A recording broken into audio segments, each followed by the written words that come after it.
Well, welcome you guys. We're going to go through, if you've already been through some of these, we're going to continue on kind of the same way we were before, going through the Way of Discipleship studies.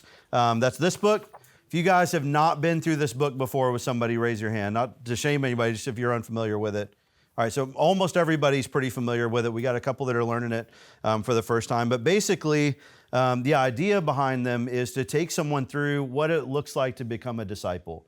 And to do it, like Carrie said, I mean, honestly, this lesson could be go listen to Carrie's recording and we'll all sit down and talk through it. But discipleship is a really critical turning point because at this point, we've been through what it looks like to seek God. We've been through what it looks like to build the Bible as your foundation of your life. And we've talked about our sin problem and the way it separates us from God and how the cross is the solution for that. And all of that lays this foundation that leads to the question, now what? Right? Like, what do I do with this? What do I do with the fact that I've got a sin problem and Jesus wants to do something about it? So we're going to talk about this study, discipleship, and we'll just kind of go through what the goals are and explain some tips for how to go through it with somebody. But I wanted to start with my top 4 tips for going through the study in general. So these are not new. They're not original to me. You probably heard them multiple times this weekend, but they're things that I think are really important when you're going through a study with somebody. And the first one is, go into every study prayed up and prepared, right? Go into it actively praying for your friend, actively praying for the person you're going to be with, and prep for it. Like, look at the study ahead of time. Think about, well, I'll go into that later, but be prepared for it. And part of that preparation, like Carrie talked about this morning, is working on that relationship through the week. Right? Like Carrie talked about, if the only time you're connecting with the person you're studying with is on your weekly meeting at the time that you meet up, then it's like a class, right? It's like a class that you're going through together instead of like a friend sharing with someone. And so you want it to be something where you're sharing, not teaching necessarily, and it's something mutual that you're doing. So go into every study prayed up and prepared. Number 2, keep it simple. Keep it super simple. Jesus taught in really simple terms. It was not complicated. And let them know this isn't like this here. If it sounds like that's what he's saying, it's because that's what he's saying. There's not that much to it. And when you talk with them, talk about how they're logical and how they fit with other things they know to be true, right? Like, I know that when my tooth is rotting and that scares me because I don't like the dentist, and then I ignore it for a long time and medicate it, it does not get better, right? That does not improve over time. I know that's true. Everyone who's had a toothache knows that that's true, right? And yet, we ignore that when it comes to God, right? If my life is rotting and I just medicate it and ignore it, my life does not get better, right? But we know we've got to go to the dentist and then we ignore and bury all our life problems. It's not complicated. We know that's true. That's basic logic. And that's what Jesus is talking about. So you don't have to be, all these lessons are taught and modeled by unschooled, ordinary people. Right? Nothing special except that God got a hold of them and did some special things through them. It's simple. Number 3, be real and open and personal. Be real and open and personal, right? A part of your prep work is having examples in mind that you can share, and then be ready to bring in others examples that apply when you get answers that maybe you weren't expecting, and help your note taker to follow your lead, right? So every time we do one of these studies, we have someone who is leading the study, and then you have the friend that you're studying with that's learning how to be a disciple, and then along with that, you have someone taking notes with you, and that you're teaching to kind of guide as well. And so we've talked about how from the very beginning, you can talk about, hey, you know what, like we're studying right now and they're learning how to do this, but someday they're going to be sitting in my seat and you'll be taking notes, right? And you'll be guiding someone else through it. And then eventually you'll be teaching someone else to teach someone to do this. And it carries on and it carries on. And it's okay to say that to someone who is not a disciple yet, who's just thinking at this point in the study, if they're still sticking it out, they're curious. Right? Like at worst, they're curious and they're thinking this through. And that's number 4. Get specific and dream for your people early. Dream for them from the very beginning. And don't just make stuff up, right? Like don't just say like, I could see you being this and just pull some generic thing out. But if you're spending time with them, if part of your prep work is building that relationship outside of the studies and covering it in prayer, then you're going to have ideas for how God could work with them, right? If you ever have a friend that you get really close to and you fall in love with them and you're like, man, like I love this person so much, I could see them doing that. Like they'd be such a blessing in this role. Or, that story they told would be killer if somebody was going through it and really I could see someone needing that and I don't have that story and only they can share it. Well, don't keep that stuff in your head. Tell them, share it with them and dream for them. So there's some basic stuff to kind of, as you're going into your studies, some things to think about and bring to them. So the goal with the discipleship study, at the beginning of your study guide, you have study goals that we're trying to go through, and then it'll break it down as you go. So our goal is to help the student know what a disciple is in a practical way. And so this is a critical turning point of this is the now what? What is a Christian? What is a disciple? What is someone who's following Jesus? What do they look like? How do they live? What am I signing up for? Right? Help the student grasp the depth and the seriousness of the commitment that Christ is calling them to. And it's so important that you paint that picture clearly. What you don't want is to get vague with somebody about what a disciple is and what a disciple does, and then you didn't go into detail, and then they don't show up for 3 weeks after they got baptized, and now you're having to feel like you're tacking all this other stuff on because they didn't really understand what all was involved in it. So we want to be clear and upfront so we're not playing catch up later. And then to show that these traits that we're going to go through are part of the DNA of a disciple. They're necessary in everyone. You're not going to find a disciple who doesn't look like this. So let's talk first of all with what a disciple is. When you go through what a disciple is, you start with a question: what do you think of when you hear the following words? And you ask them, what do you think of when you hear the word Christian? Right? What's a Christian? Well, a Christian could be anybody who does this after a touchdown. Right? Or anybody who goes to church, or you hear all kinds of stuff about what's a Christian. It's usually anybody who signs up, who wears the Jesus t-shirts, right? Who acts like they like Jesus. And then you ask, what do you think of when you hear the word disciple? And oh man, that's someone who's really serious about it, right? That's someone who's actively following, who's really trying, who's maybe an apostle, right? That's something that people relate to that a lot. What do you think about when you hear the word church? And when you hear the word church, a lot of people, it's somewhere people go, and on Sunday mornings, that's where they go. So then we get into Acts 11, 25 through 26. And you've heard this a lot if you've been in these studies before, but when someone says chaining your Bible lesson, what they mean is you start, so in the back of my Bible, I've got the first verse of each study. And then if I go to Acts 11:25, then it's got it marked. And then there's another lesson or the next verse is written in the margin. Okay, now go to this one. And you can kind of go through and follow along in your Bible, because this is literally just verses and questions, right? This isn't some man-made thing that we just came up with. This is just verses and then asking what the verses mean. So in Acts 11:25 through 26, it says, "Then Barnabas went to Tarsus to look for Saul. And when he found him, he brought him to Antioch. So for a whole year, Barnabas and Saul met with the church and taught great numbers of people." And then it comes to that critical statement you've heard a couple times this weekend. The disciples were called Christians first at Antioch.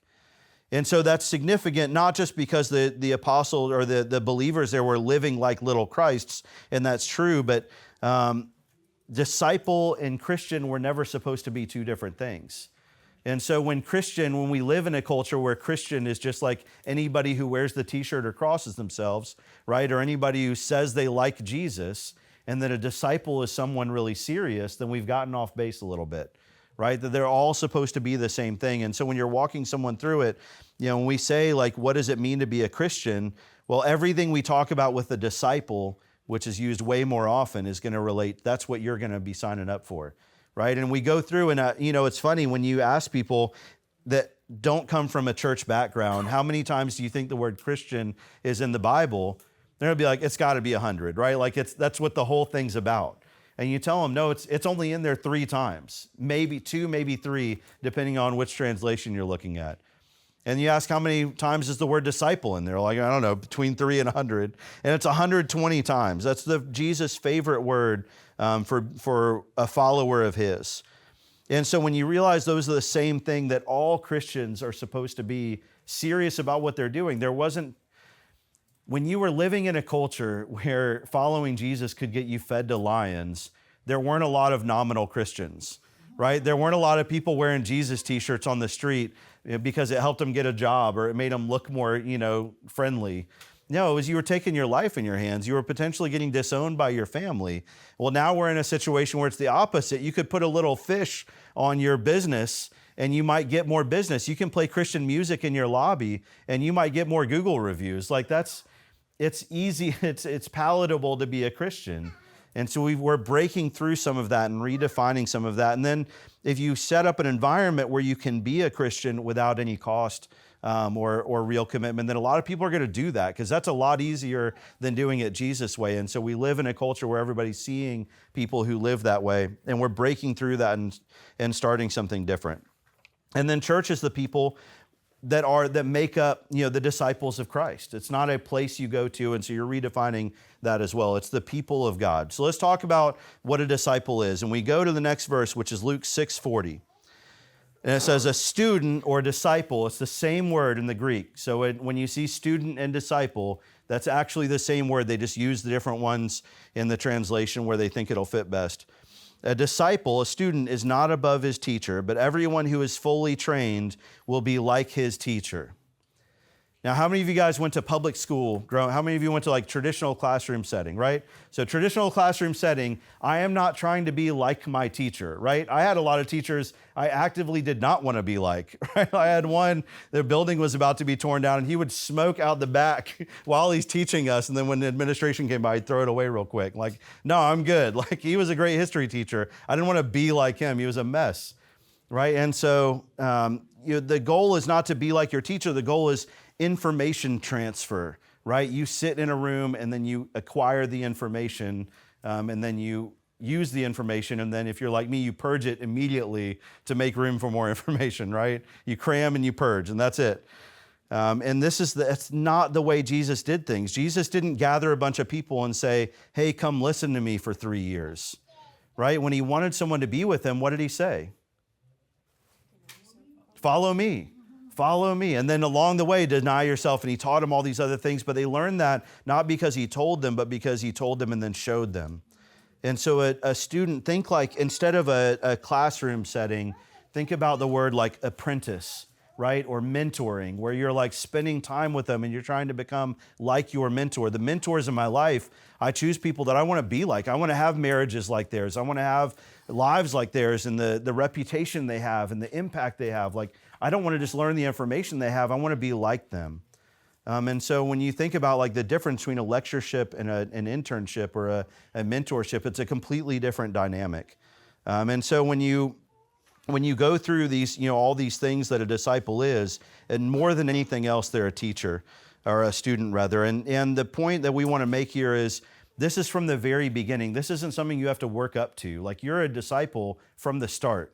You don't level up. You don't start off as baby Christian and then you become a half disciple and then you're a full disciple. Right from the start, you're all the way following Jesus, right? He wasn't all right, John and Peter right here and then Thomas and, and Bartholomew, you guys follow 20 feet behind and then you guys are behind them and you just, no, it's we're all disciples together.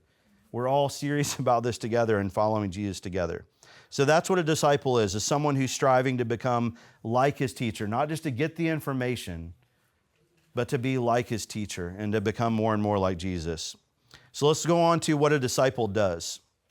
A disciple is someone who does 3 things. And as we go through these 3 things, we want to ask specifically, how do you live this out? What does this look like in each of these things? So you go through a trait, and then you don't just, again, we're not just trying to disseminate information.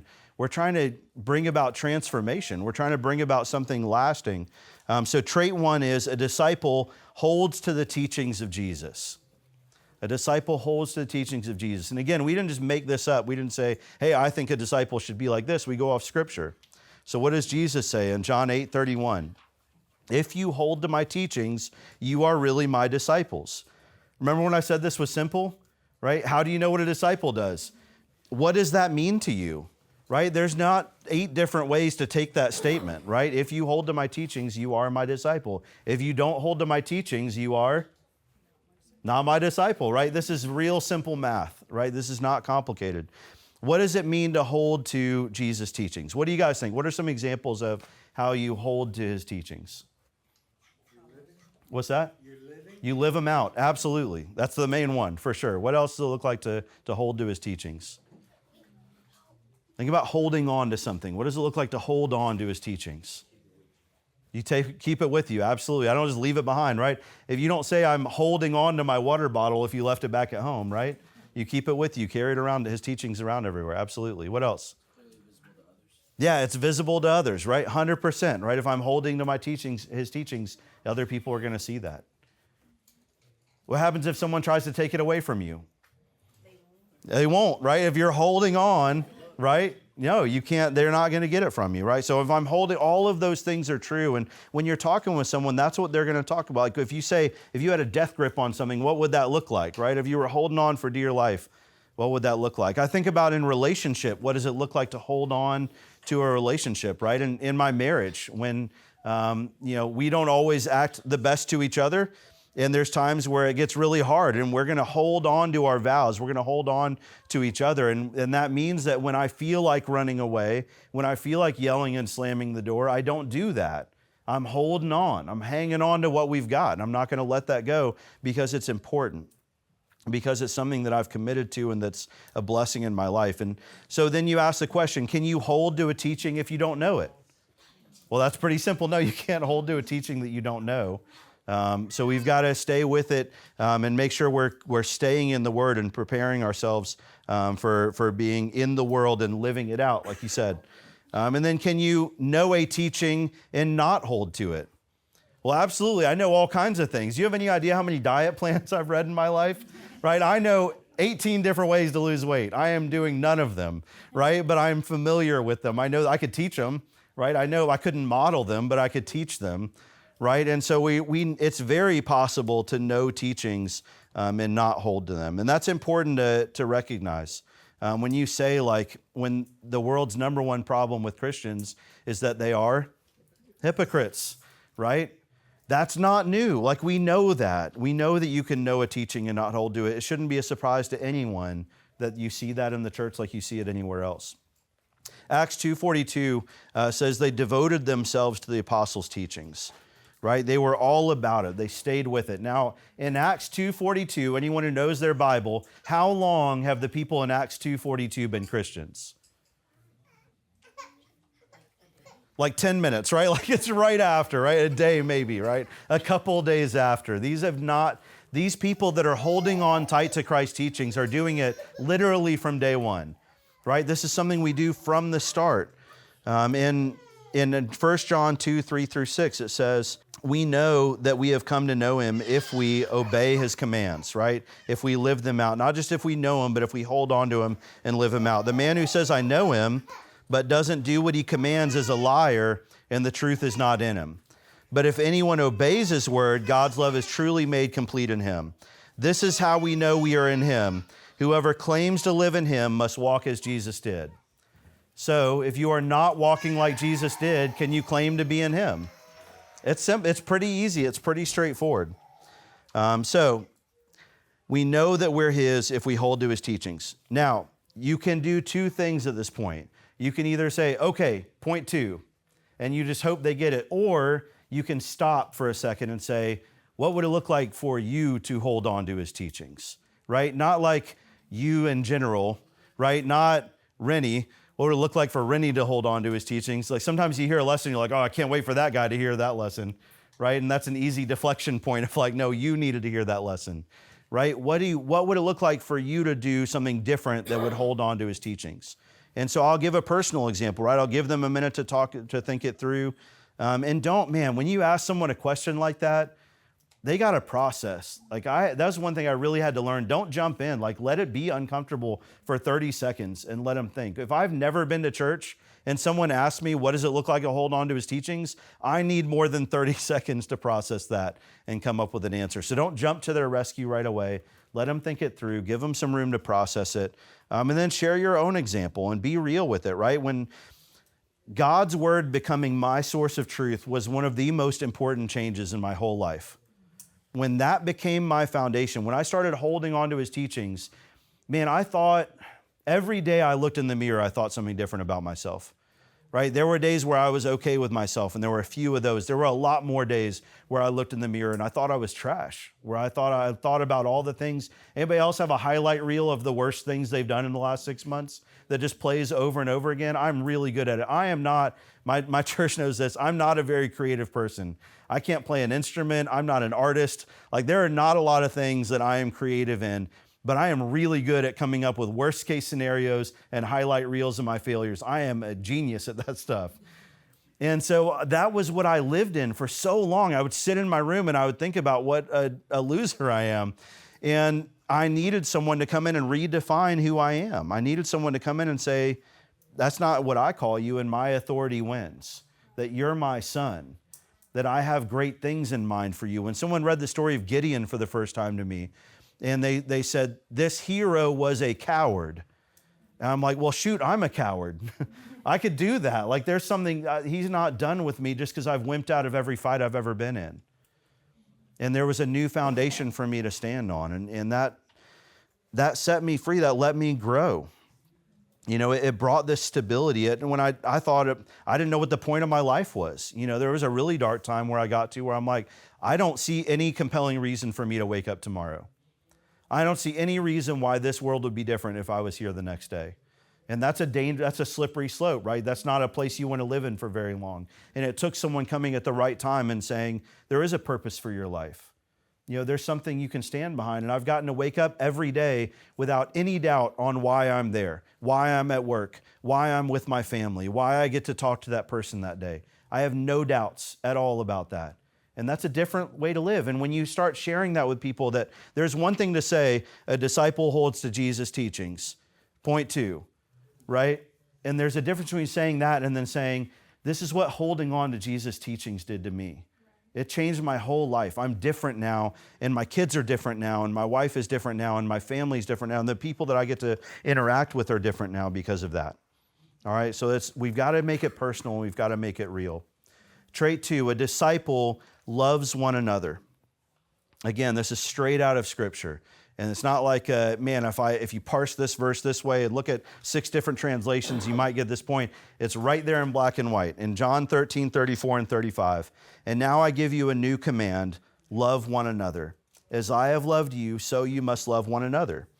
If you have love for one another, then everyone will know that what? You are my disciples, right? If you love one another. He says it like 3 times in there because he really wants us to get this point. This is a pretty critical one. Who's the one another that a disciple has to love? Other disciples, right? The church, to love the church.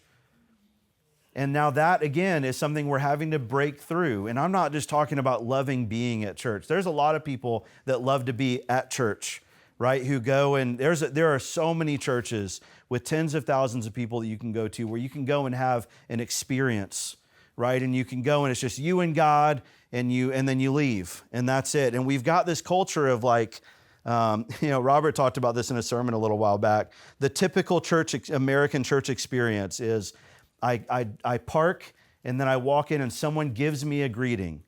And then I go beyond them and someone gives me a coffee. And then I go to class and someone gives me a lesson. And then we sing and the praise team gives me a song. And then I go to the sermon and someone gives me a sermon and then I leave. And I say, behold, I have fellowshipped. That's not fellowship, right? If you go and you take and you take and you take and you take and you leave. I remember the first time we went to, all I've known as a Christian really for the most part is a discipleship culture. And so I went to a church one time and the second it was over, everybody scattered like roaches when you turn the light on. And I was like, what is this? And this is gross, right? Like I was like, this is wild. And that's a normal church experience. And when people have like tried the church thing, that's what a lot of people know. And so when you're explaining what loving the church is like, you've got to reframe it for them a little bit and say, look, if you love the way Jesus loved, not just if you like being around him, but if you love the way, how did Jesus love? He got all up in your business, right? You've been married 5 times and you're not married to the guy you're with right now. We're going to talk about that, right? In love. We're going to talk about that gently and respectfully, but we're going to talk about it, right? We're not just going to pretend like everything's okay. Churches, and then the other way that Jesus loved was it was not about getting, it was about giving, right? Church is not about me. Being with the church is not about me. I'm not thinking like, there's a couple different filters we can go through, right? We can say, I'll be okay if I don't come around for a couple weeks, right? And maybe you won't lose your faith if you don't come around for a couple weeks, right? Like your faith probably could survive that. And if that's the filter you're going through, you go when you feel like going and you don't go when you don't feel like going, right? You engage when you feel like engaging and you check out when you feel like checking out. But if your filter is, who needs me today? Right? Can my family afford for me to check out and neglect what God would do through me today? And the answer to that is absolutely not, right? Like there's someone who's going to come. I guarantee you someone's going to come on the week you're not there. I've never in my life missed a Sunday for work since I've been a Christian. And I had one work meeting that I was finally like, they've been hounding me. I'm like, fine, I'll go to this one. And a guy from my company went to church for the first time ever. And I was the only one who could have connected with him like that. And I was like, are you kidding me? Like, yes, Lord, I see you, right? Like, all right, I'm fine. It's like, man, God's got a design for you. He's got something that you can do that no one else can do. You have a story that I do not have. And you're there to share that. And everything God gives you, He gives you to share. And so that's my filter is, man, like people need me there. Like God's going to do things through me.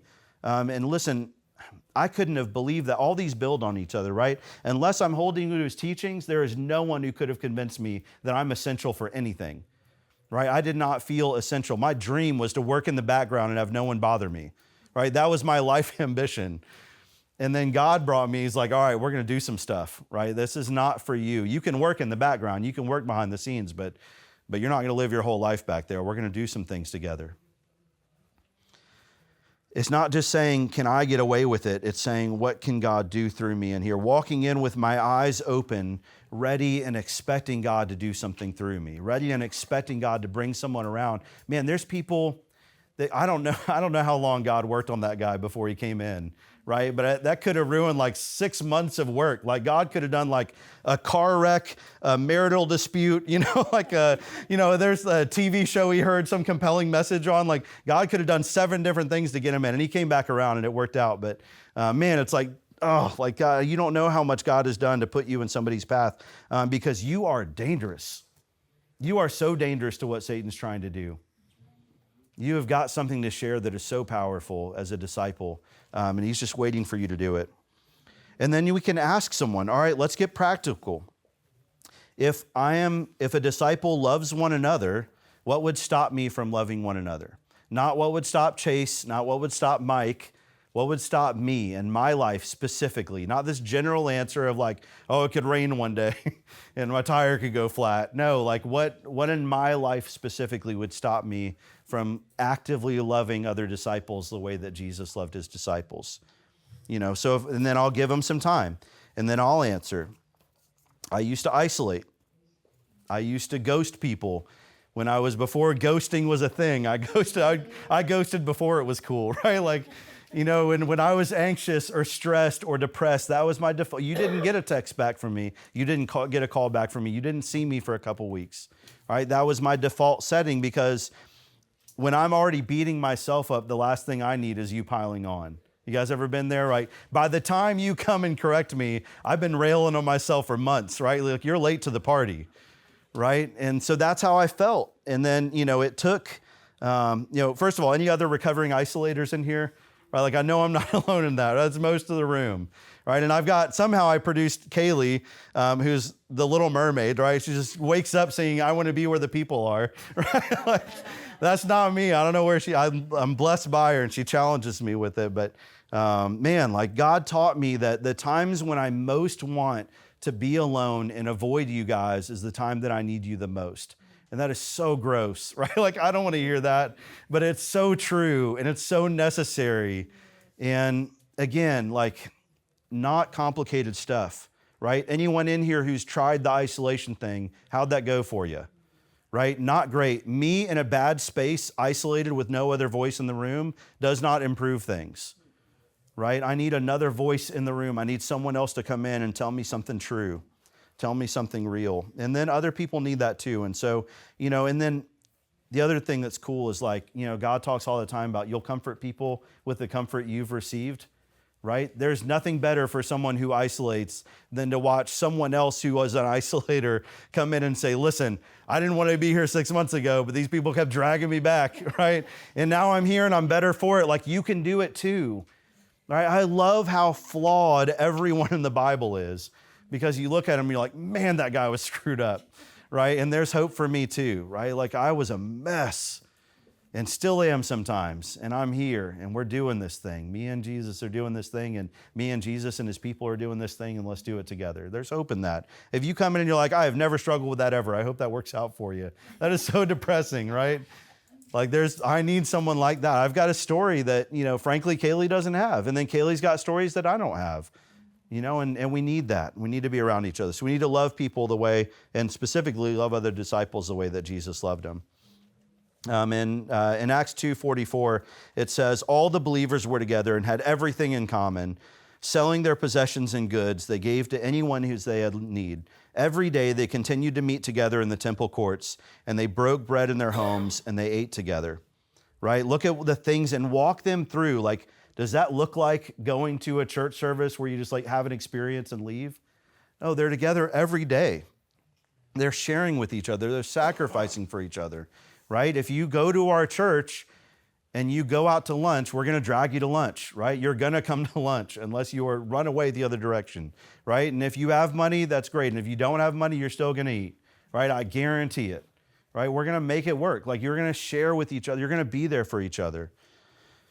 They shared their possessions. They met together. They spent time in each other's homes. If you haven't had anyone else in your home, that's part of what a disciple does. And if your home isn't as big as you'd like, or as clean as you'd like, or as put together as you'd like,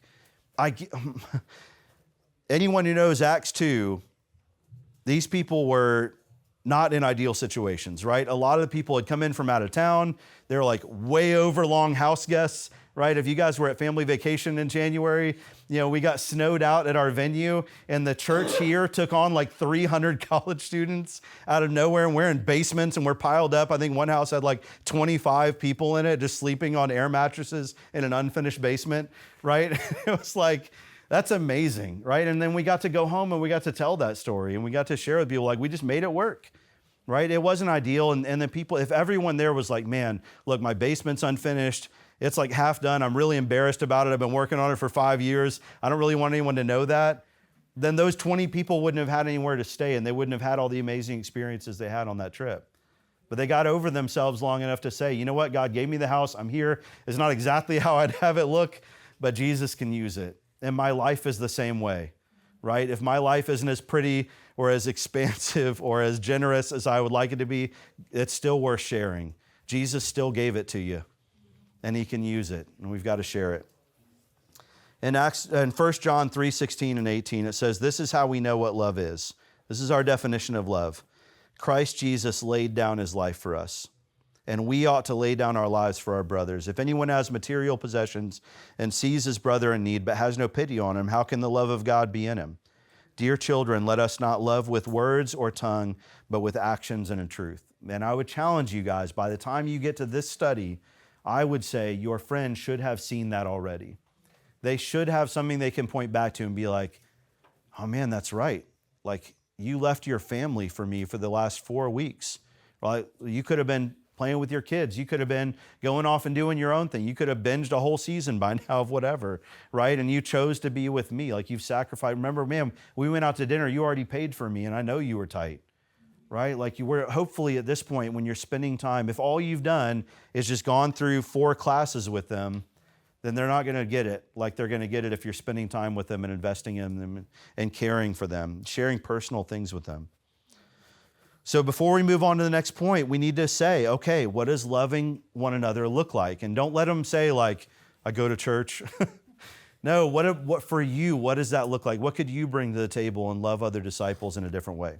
Trait number 3, and this all builds on each other, right? If I hold to his teachings and then I love one another, and then number 3 will always happen if those things are true. A disciple bears fruit. There is real change that happens when you become a disciple, when you hold to his teachings, and when you love one another, then people are going to see transformation in you, and then they'll want to know more. They'll want to know why you're able to do these things, why you're able to be different than the way you were before. And especially when they see the kind of love that Jesus is talking about. So John 15, 5-8 says, I am the true vine, and my Father is the gardener.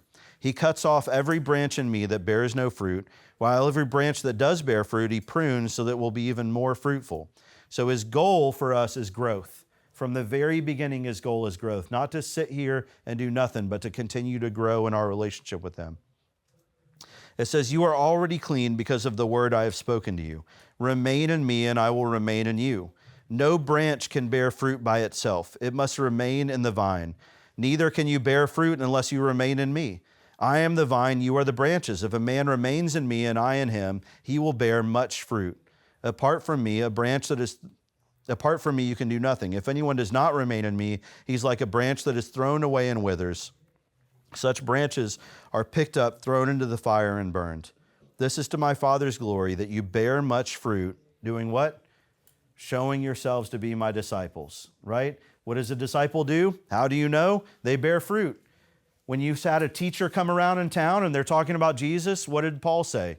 By their fruit, or Jesus said, by their fruit you will know them, right? You'll know them by the things that they produce in their lives. And there's a couple different things that we produce, right? And number one is the fruit of the Spirit, which is a changed life. In Galatians 5:22, it says, the fruit of the Spirit is love and joy and peace and patience and kindness and goodness and faithfulness and gentleness and self-control, right? Our people, if someone knew you a year ago, if someone knew you 6 months ago, and they know you now, is there more of that stuff in your life than there was before, right? Because I would argue if you are holding on to Jesus' teachings and you're taking advantage of the support that you have, you'll grow in this stuff, right? Just by rubbing up against people. Anthony talked about how awkward and uncomfortable it is to be around people that are different from you. I am not good at small talk. I am really bad, and I have to give people rides, and I come from this weird family where we didn't listen to the radio when we drove,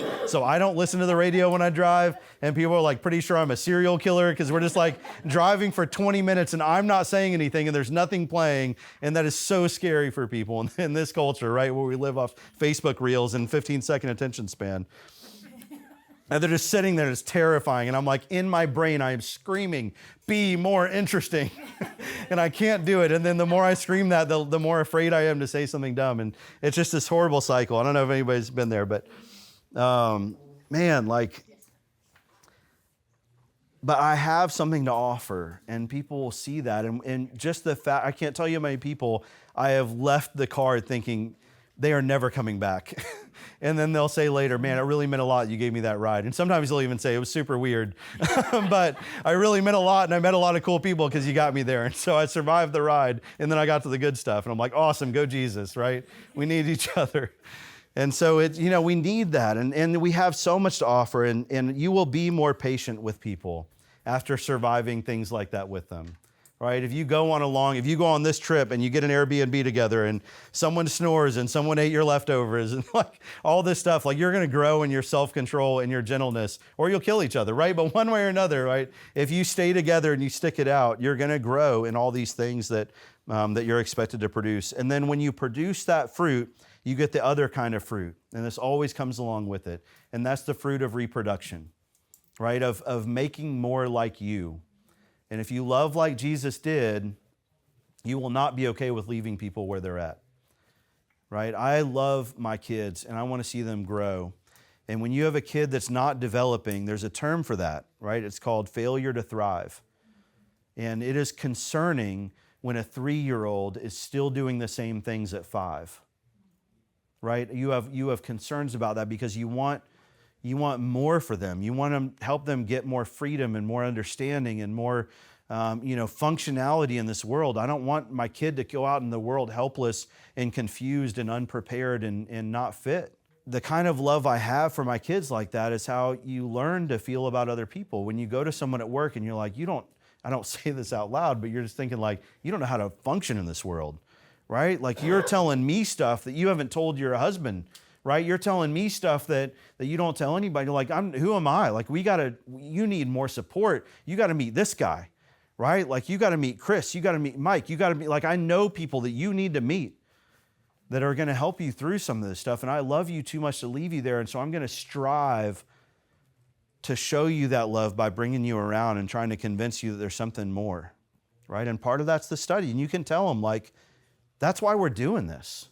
That's why we're here. That's why we're sitting down and talking about this. Like, break the fourth wall. Like, this is why we're in this study together. Because I care about you and I love you too much to leave you where you're at, because someone loved me too much to leave me where I'm at. In Philippians 1:22 through 23, it says, if I'm going to go on living in the body, this will mean fruitful labor for me. Yet what shall I choose? I don't know. I know that I will remain and I will continue with all of you for your progress and your joy in the faith. Paul's life was super hard. Like, when he goes through his list of things he'd been through, like shipwrecked multiple times, right? One time he survives a shipwreck miraculously, and then a snake jumps out of a bush and bites him in the hand. And you're like, come on. Have you ever seen like Ace Ventura 2 where he like gets a spear in his leg? He's like, ah, they throw another spear and he's like, ah. And sometimes in our life we're like, the snake is too much. Like, why are we doing this? Take me home, right? Like, Jesus, just take the wheel, like, take me home. And Paul's like, no, I'm going to stay around because you're worth it, right? And life is really hard. And I lost my cousin the other day, and I lost my uncle the next day, and I lost my job the next day, but you're worth sticking around for. And I'm glad Jesus didn't just call me home, because now I get to be with you, and I get to share with you and love on you and show you something different. It's worth it. And then the other thing to remind them of over and over again is, how much did the disciples in Acts 2 know when they were sharing with their friends? What did they know? How long had they been a Christian? A couple days. What did they know? Jesus is Lord and I need him, and I was dead in the water without him. That's enough. That's a good starting point. That is enough to start bearing fruit. That's all you need. And you grow from there and you get more effective from there, but you grow from there by doing the thing, right? You don't gain expertise and then start studying with people. That's not how wisdom works. You can get smart by learning from a book, but you can't get wise until you start applying it, right? And biblical wisdom you learn by doing. You can't get ready and then start studying with people. You get ready by studying with people. The first time I ever studied with somebody, I was at a Boston market, and this girl was there, and I'd been a few times, and we just talked, and I knew her name. That was really it. And I didn't know what I was doing, but I'm supposed to be reaching out to people. So I'm like, hey, you want to study the Bible sometimes? And she said, yes. And I'm like, awesome. Let me have the mac and cheese and the cream corn. Like, all right, yes, okay, next Thursday I'll be here. And then I'm like, let's meet at Boston Market, because that's where you want to be when you work there all week, right? I don't know what I'm doing. And so I invited her to study at her work, which is so awkward. But she said yes, which is awesome. And then I get there and I pull out my Bible, and she goes, oh, you're not using that, are you? And I'm like, no. And I put it down, and we just talked for a little bit, and I never went back. Like, that was my first ever experience studying with somebody. I didn't know a thing, and I was terrified. I totally bombed it. And if that had been the end of me studying with people, then there are a lot of people whose lives would be a lot worse, right? But I learned from that, and I grew from that. Now, if I'd never had that experience, I would have always wondered, like, would I die if I bombed a study? Well, evidently not. I'm still here, right? Like, I did as bad as you can do. I would argue that's maybe the worst study that's ever been done. And yet we're here, and we're still working, and we're still operating, and we're being effective. In Mark 1:16 through 18, it says, come follow me, and I will make you fishers of men. Right? If fishing is your livelihood, if it's the thing that's going to feed your family, if you go out and you don't catch something one day, do you quit? Right? If you're just doing it as a hobby, you can get frustrated. But if it's life and death, if you're fishing for your family, because this is what's going to keep them alive, you don't quit just because you don't catch something the first day, right? This is life and death for your friends. This is the difference between them living in a miserable marriage, running through the same dumb circles over and over again, just like you did, or getting free from that and starting something new. And your willingness to disciple them, to be with them, is what's going to determine that. And in Luke 19:10, it says, I came to seek and save the lost. Right? And in Acts 2:46 through 47, it says, and the Lord added to their number daily those who were being saved. Right? And there's life change that comes from being with Christ, and there's reproduction that comes from that. And so, man, like, how would it affect you if you looked back and you saw someone that you really loved whose life was different because you shared with them, and ask that of them and talk. Like, how would that feel, right? That's awesome. Like, that's exciting. And we want to help them apply it. There's no greater blessing than learning how to love someone like Jesus loved them. That's a huge blessing, just to learn how to love, right? And then to have the people that you love, have their lives change completely is incredible. And it's better than anything else. And finally, we go to the commitment of a disciple. And this is really such a critical breaking point. When your goal is not to add to your baptism tally for the year. Your goal is to make a disciple, right? And so if they don't want to be a disciple, right, baptizing isn't going to do any good, right? The goal is to help build a disciple. So we're going to talk about what goes into that. And in Luke 14, 25 through 34, it says, large crowds were traveling with Jesus, and turning to them, he said, if anyone comes to me and doesn't hate his father and mother, his wife and children, his brothers and sisters, yes, even his own life, he cannot be my disciple. And anyone who doesn't carry his cross and follow me cannot be my disciple. Now, I would encourage you guys, stop there and don't keep going, because that's a lot. If you've never heard that before, you don't want to be like, yeah, hate your father and mother, and then let's talk about this tower you got to build. No, like let's stop and talk about that, right? What does it mean? What's he communicating when he says you need to hate your father and mother, your brothers and sisters, your own life, right? Well, you can ask them that, right? And they may do all kinds of things with it, but the point is that this is covenant language. When a nation had made a treaty with someone else, they would say in their treaty, there are legal documents from this time that said, who you love, I will love, and who you hate, I will hate. And what they're saying is, if you go to war, then I'm at war, right? Like, I will have your back in all circumstances. My allegiance is to you. I won't make other treaties that go against that. I'm not going to have a side piece, right, that I'm hanging out with, right? Like, you're my girl. You're my one that I'm with. You're my partner in all of this, right? And so I will love who you love and I will hate who you hate.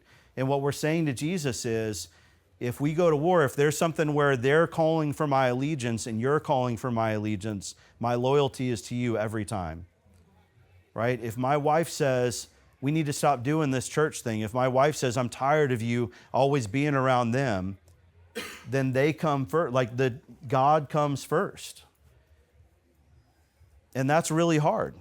And we need to ask, like, man, who is that for you? Like, who might have more of your heart than God does, right? Who would that be? Is it your kids, right? Or if your kid signs up for a soccer tournament that's going to take him away for 10 weeks, and you're travel baseball every week, right? Or, if your kid has whatever, insert thing here, right? Is it hard for you to love God more than you love your kid? Is it hard for you to love God more than your prospective boyfriend or girlfriend that you're dying for, right? Even if it could be someone you don't even have yet, right? That's one I've had to bring up of like, man, I know you're hungry for something. Can you love God more than you love the idea of being with somebody, right? And you need to get personal with this. You need to let them give you an answer that's real. And then again, share what's hard for you. Share, man, I love being the hero. There is nothing better than being the knight in shining armor for my wife. And there are so many times I want to come to her rescue. And there have been times where I've had to say, baby, you are a disciple and you've got this, and I need to go do this. And I know you're asking for support right now. And look, if my wife needs support, I am there. But there are other times where she feels like she needs support and she doesn't, and she's got it. And I've had to say, you can do that. I went off and, mentored with, or got some mentorship from Lynn for like a whole summer when she was pregnant with our youngest. And that was a hard summer for her, but I knew it needed to happen for our ministry to grow. And we just sat down. I'm like, you're going to do this and we're going to be okay. And I'm going to call you every day and but you're going to do this. And it was really hard not to come to the rescue and say, I've got you, honey. Like, don't worry. Like, look at me like that hero. But there were things that needed to be done. And then he goes on and he says, suppose one of you wants to build a tower. Will he not first sit down and estimate the cost to see if he has enough money to complete it? For if he lays the foundation and is not able to finish it, everyone who sees it will ridicule him, saying, this fellow began to build and was not able to finish. Or suppose a king is about to go to war against another king. Will he not first sit down and consider whether he's able with 10,000 men to oppose the one coming against him with 20,000? If he's not able, he will send a delegation while the other is still a long way off, and will ask for terms of peace. In the same way, any of you who does not give up everything he has cannot be my disciple. Any of you who doesn't give up everything he has cannot be my disciple. Everything. Does that count your major at school? Does that count your ambitions and your dreams? Does that count your job? Does that count your relationships? Does that count, all of your personality, your identity, right? Who I think I am, right? If I'm the guy who has to work in the background and that's who I am and God isn't going to tell me any different and God's like, hey, go teach that lesson, right? What do we say in there? Don't tell God no, right? Like he knows better than I do. And you're teaching this to your friend too and saying, man, we've got to surrender. Like the things we were doing were not working, and now we've got to do something different. And all the amazing blessings that come from being a disciple come from God being in control. And that's where we go to this illustration you have in there. And, beware when I try to draw an illustration. But you can draw, like I draw an H, and that's my chair. That's the best I've got is lowercase h. I'm like, that is a chair. Take my word for it. And then there's 3 different scenarios you can lay out, right? There's the S for self and the C for Christ. And you can say, man, I can sit on my own throne and Christ can be on the outside of it. I can sit on the throne and I can take advice from Christ like he's my advisor. And that's how a lot of people like Jesus, right? He's my buddy. He's a good teacher. He tells me things that are helpful. And then when I'm done with him, I tell him to go away, right? Like I'm going to go to the club tonight, but I'll see you on Monday, right? Like, no, that's... And then there's Jesus on the throne and he's dictating terms to me. And you can ask him, like, which one's a disciple? What does a disciple look like? And everyone's going to know by this point, Jesus is on the throne, right? And then we say, which one are you? And we've got to be honest about that and say, man, and listen, again, if you're involved in their life, you know pretty much where they're at, and it's okay to say, like, they're like, oh man, Jesus is on that throne, baby. And you're like, man, not based on last weekend, like not based on, you haven't been to church in 3 weeks, like it's okay to say, like, I'm not so sure. Maybe we need to review those things again, right? Let's look at what a disciple does. Let's look at what a disciple is. And we don't glaze past this. This is not 6 studies and then baptism, right? This is building a disciple brick by brick. And so we've got to be in, and if you need to hit pause and be like, you're saying you don't want to be a disciple. I'm not going to move on to the next one. Like, let's talk about that. Let's figure out, let's study this. Let's talk about where this is coming from and why you think you're a better guide for your life than Jesus is. And then we finish with the commitment. Will you do whatever it takes to get Jesus on that throne? And if they say no to that, the commitments are not just a token question, right? If you say, will you do whatever it takes to get Jesus on the throne? Yes. When can we meet next week? Right? No, like, what's it going to look like? What's keeping him off that throne? What's on the throne? What part of you is still on that throne? Because he may have my Sunday mornings and he may have, my Wednesday afternoons, but he doesn't have my Monday mornings, right? He doesn't have my Tuesday nights at 2 a.m. when I'm on a browser and I don't want him on incognito, right? You are never incognito from God, right? Like he needs all of your life, right? He needs every piece. And the reason is I wreck my life every time I control it. And he doesn't want me to wreck my life. And so if you have a horrible driver, if you are the world's worst driver, the more time you spend behind the wheel, the less safe you are, right? You need an expert driver behind the wheel. And I don't know where I'm going in this life. And I need an expert driver behind the wheel. And that's what we're trying to help them understand.